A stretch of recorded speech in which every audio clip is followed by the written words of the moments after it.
My light bulb moment was when I was the chief executive of Lion Nathan, and McKinsey had just published a seminal article on the war for talent, which really differentiated between the good companies and the underperforming companies.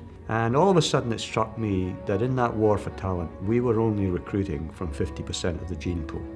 So we were actually limiting our ability to compete. That for me was the turning point.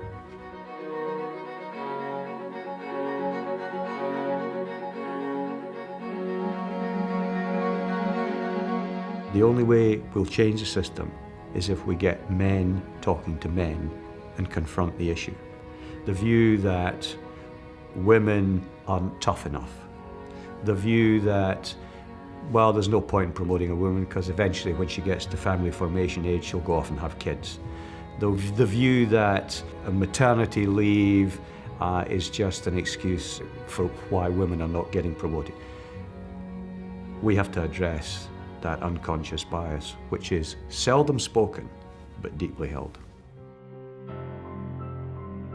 There always is a personal dimension. I have a wife who had to give up her career in order that I could pursue my career and that the family were comfortable and settled and well nurtured. The interesting thing is she's a lot smarter than I am and would have had a better career than me. So we'd go to dinner parties in London or in the United States or in Sydney, and the men would turn around and say to her, "What do you do?" And she would say, "I'm a housewife."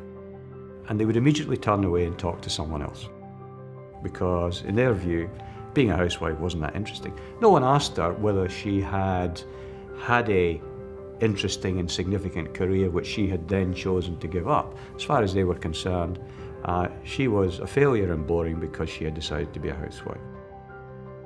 I saw that as a moral dilemma that we needed to address. And the moral dilemma is irrefutable, that we need to be able to provide the support systems and the infrastructure and the sponsorship to enable women to do both.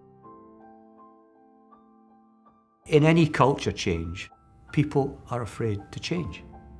We don't like change. We're creatures of habit. So if you're confronting a system change like this, you have to understand that people have deep-rooted fears about the change. What does it mean for me? Am I having to change? Am I having to confront my own ego, my own self-worth? For me, the issue now is to confront the men who are unwilling to change and to help them to see that the change will actually be a positive.